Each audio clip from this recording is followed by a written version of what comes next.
Hey guys, I'm John, I'm Travis. and today we'll be discussing which virtue is more essential, diligence or humility. So today we're going to be referencing on the book On Reading Well by Karen Swallen Pryor, and it's Finding the Good Life Through Great Books. And so our question today is in reference, serving others or working hard. And so let's dive right in, and we really hope you enjoy this podcast. So let's dive right in. So this year in Mr. Montez's class, we've been exploring the heavenly and cardinal virtues in Karen Swallen Pryor's On Reading Well, Finding the Good Life Through Great Books. And in this book, she describes the importance of all the virtues that are in this book. And in this podcast today, we are here to discuss personally what we think is the most important and essential virtue to the good life. And and so I chose humility, and so let's dive into that. And so humility, to lay it all out, first of all, is her definition of what she defines humility is humility. This is quote on page 231. Humility is not therefore simply a low regard for oneself. Rather, it is a proper view of oneself that is low in comparison to God and in recognition of our own flawlessness. Humility is thinking less about yourself, not thinking less of yourself. In that, I really find that the definition there really just lays out the fact that humility is essential to how we should view our Christian life with the Lord. And in that, without humility, we cannot properly have the proper relationship with God in the first place as Christians. And I look to the basic salvation story for a Christian as they are confessing and then repenting and then being sanctified daily. It takes confession, and confession and humility are very similar in a way where confession, you are understanding your place as a Christian, where your sin is taking hold of you, and you have to understand the reality of your sin. And that kind of aligns with humility. It's humility is aligned with truth, and it's the objective truth outside of yourself. Humility challenges the person, because this isn't a natural nature for humans. So it's a challenge for people to think rightly of the way things are with their placement with God in them. And as a Christian, it's important that we desire to know that the moment we become Christians and confess the first time, it's a demonstration of the humility that God's working out in our lives. Humility should be at play every day. And I'm going to be discussing later how humility has to do with probably all the other virtues in the Christian walk and the good life, and how humility is essential for those. But yeah. In Mr. Montez's class, we have also been talking about the virtue of diligence, and in page 180 of Pryor's On Reading Well book, it says that diligence is probably both the hardest and the easiest virtue to cultivate. It is easy in the sense that it's inherently simple. Whatever it is you are doing, keep at it with care and attention, and then keep at it some more. Basically, diligence goes hand in hand with persistence, and once you keep persisting at something, that's what will make you good at it. We can see diligence in every single virtue. Like for prudence, you need diligence because you need to constantly keep choosing to do what is right and not just a one-time thing. In temperance, you also need to have restraint, constantly. It's not just a one-time thing. And we could say this for every single virtue. And without diligence, some of these virtues are even usable. So with the definition and what I talked about with the Christian walk, I think it's also important to realize that the vice of humility, pride, is probably the root of all sin. It's not probably. It's been claimed by many people. It's probably been said by so many people that it's probably agreed on that pride is the start of all sin. Aquinas has said something about this too, and Pryor does quote this in her book on 223. It says, "The root of pride, according to Aquinas, is the lack of submission to God. Pride, therefore, is the beginning of all sin. Pride is the sin attributed to the fall of Lucifer, who sought to ascend to the throne of God and be equal with the Most High." Isaiah 14:12-15. And with that, Pryor goes into the fact that sin, the pride of sin, was the start of the very first sin in the Garden of Eden, how they thought that they were more worthy of something better that God gave them. And that gave them a stance of thinking they were better than God. In the sense, that's what pride is. Pryor does say this on 223 too, that Aquinas defines pride as an inordinate self-love. So as we say that, humility is the opposite. Humility consists of the love of others. and understanding your stance with the Lord and understanding the love that He has for you and using that in a way where we're motivated to love others in a more humble way.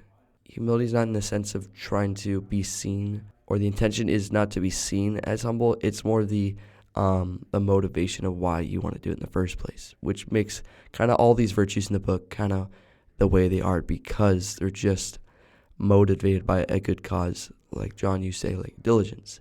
You have a prize goal at the end of it, and you pursuing it. It's kind of like humility too. But I think that humility probably is the most important, because pride is the start of all sin. Humility is the opposite of it, or it's the perfectness of it. The virtue of humility is probably the start of all virtues in the first place, because Pryor does mention this on page 229, is that all that matters is that you come, and when you do, your virtues, those good deeds and good manners and good things in your possession will count for nothing. And in that, we have to understand that humility is, in a sense, it's a first standing point of where we're at with ourselves before we address the other virtues. Humility is the beginning and ends of the good life. And though diligence is also very important in how to, the methodology of it and just staying persistent in the journey, it's also important to know where that journey starts and where it ends, and what cultivates the starting point and the ending point. And I think that humility is the starting of that, just like for the Christian walk, like I talked about. Confession and the faith that God puts in us gives us a starting point of confession, and where confession is similar to humility, where we have to understand our placement, or where we originally are created in the stance, and understanding our value in that, and how God is the only one that gives us life in that. I think that humility is probably the most important, because it does cultivate the other virtues, because it's the beginning of all of them. Even though pride is one of the worst deadly sins, it is arguable that diligence's vice virtue, sloth, is the worst. Sloth, which can be easier explained as being lazy, is one of the worst of the deadly sins. Being lazy in anything is not glorifying God. An example of this is the Garden of Eden. Adam and Eve were given the role to tend to the garden and the animals and to not be lazy. God has made us workers, and it is good. Another example of this is we see that God ended up resting on the seventh day. He wasn't lazy because he had worked the previous 6 days in order to create the creation of man. So that just goes to show again that sloth is another deadly sin. Diligence is actually mentioned in Scripture in an article by John Bloom titled "Laziness Ruins Happiness, What Makes Diligence a Virtue." Towards the end it says, when Scripture commands us to be all more diligent, 2 Peter 1:10, God is calling us to work hard toward the right ends, growing in godliness, in the right ways, what God commands, for the right reasons, love. The more this kind of diligence becomes characteristic of us, the more we become like Jesus. We increasingly delight in what gives him delight, and increasingly love as he loves, which is a true virtue. So this again goes to show that diligence is a very important virtue, because it is mentioned multiple times in the Bible. It actually says that in Pryor's On Reading Well book as well, on page 181, where it says, nevertheless, diligence consists of taking one step at a time towards the goal, not getting distracted and not giving up. No wonder diligence is mentioned in the Bible. Okay, I could see your point of view on that, on diligence, but how does diligence coincide with the other virtues in proving itself as being more important? Well, diligence is required for literally any of the virtues because it entails building up a habit. Without building up a habit, you cannot say that you have properly mastered the virtue. Diligence is often overlooked because it is one of the most boring virtues, but that doesn't mean it is of any less importance. Page 178 of Pryor's On Reading Well book, it says, the secret ingredient to success is diligence. This is because without constant drive to do something, you will never achieve it. Success it is referring to is also success in cultivating other virtues and incorporating them in your life. Diligence isn't usually measured by the outcome, but it is how hard you tried and the effort you put into achieving a goal. If at first you don't succeed, try again. This quote is by Edward Hickens, and it is a perfect example of diligence. Diligence and prudence are often talked about and seem like the same thing, but they actually have one main difference, and that is that prudence is making the decision. Diligence is how much effort you put into the decision that you chose. Then there comes the sense of the question, is the method of doing virtues like diligence, like being studious in doing those virtues, like the method of it, is that more important than the heart of why we do the virtues in the first place? Which also comes into the fact of how genuine should we be when we do virtues, or how genuine should we be in the good life of cultivating virtues. And I think the good life requires a genuine heart in regards to humility, because humility, in a sense, like Pryor says in the end of her book, basically, humility is the beginning and ends of the good life. It starts with our stance of sincerity of where we're coming from and why we want the good life in the first place, and which is humility.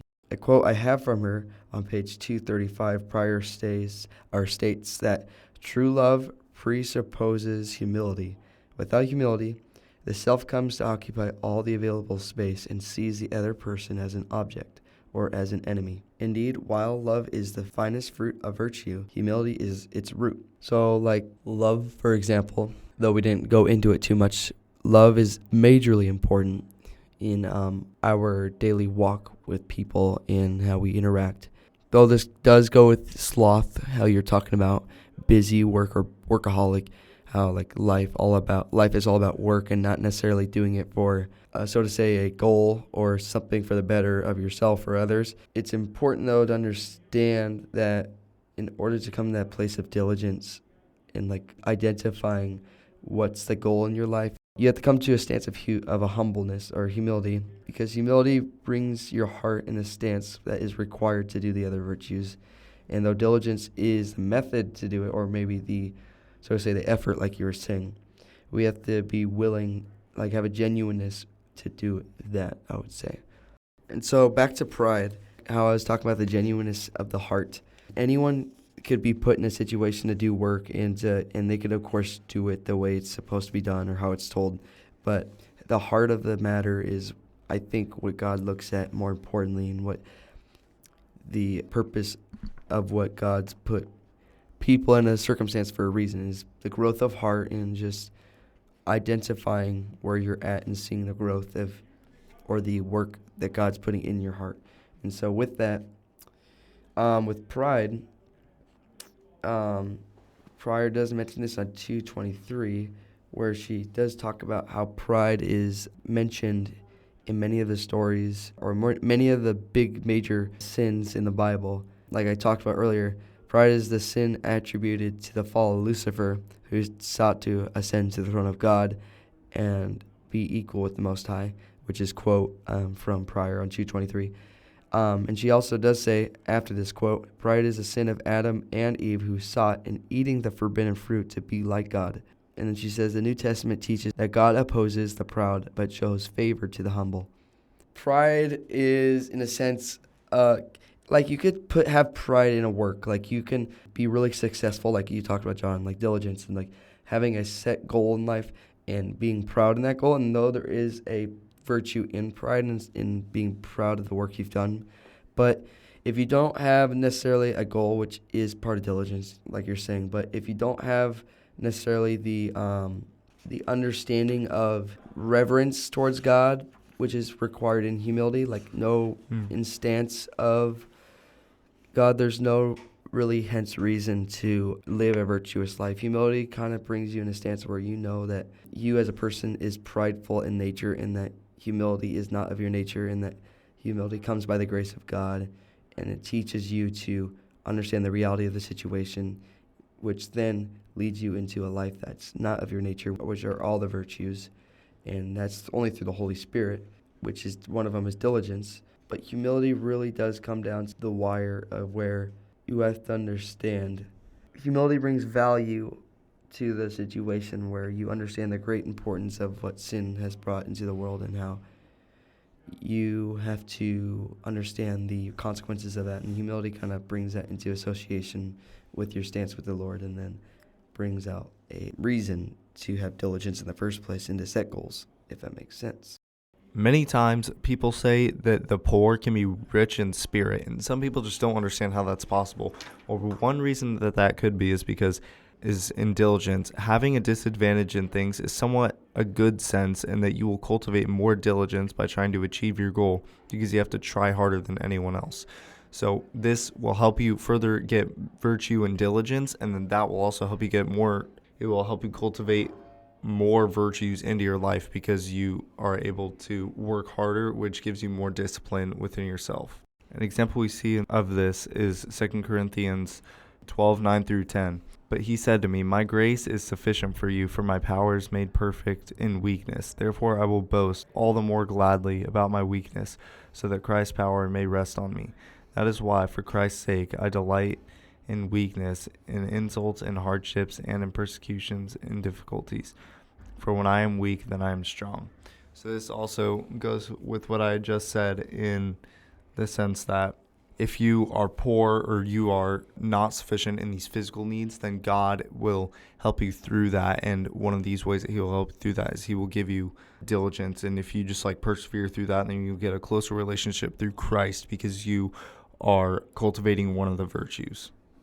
Okay, I really like what you said there too. I think it's important to understand that side of diligence, and I didn't really look at that in that way. However, I do have something else for humility on the article that is written by John Bloom on Desiring God, and it's titled "Imitate Me, Laying Aside the Weight of False Humility." In that, I quote on the last line of his article, "But let us also be humble and honest enough to point to the grace of Christ in us that is meant to help others walk in a manner worthy of the Lord." So in that, you're saying how God uses the weaknesses, or God uses the weaknesses even for the people who are physically poor in this world, and how God uses those opportunities of weakness to better so bring about virtue, specifically diligence, in a way where success doesn't come necessarily from physical money or anything like that, but obtaining a prized possession, which is diligence in the first place, understanding that, which is important to understand. It's also important to understand that humility, in reference to the quote I said, that humility also puts us in a stance of understanding that our goal, like diligence, it's that you have a goal, but the humility brings us to the point where we understand what the goal is to then go into diligence. And here from this article, John talks about how our goal shouldn't necessarily be about trying to avoid pride or trying to be a person or a Christian desiring not to be prideful, but we should then have a goal or mindset to be imitators of Christ for the good of others in perspective of God's grace for us. Hence, he mentions also in this, the Bible verse, 1 Corinthians 11:1, "Do you not wish to be someone who, without pride or shame, can tell others, be imitators of me as I am of Christ?" That just goes again with just having the right goal or mindset that comes in with humility, and how humility is often, when people try to do humility, it's often falsely addressed, because people could say false humility would be pointing up to the sky whenever you score a point in a game or something like that.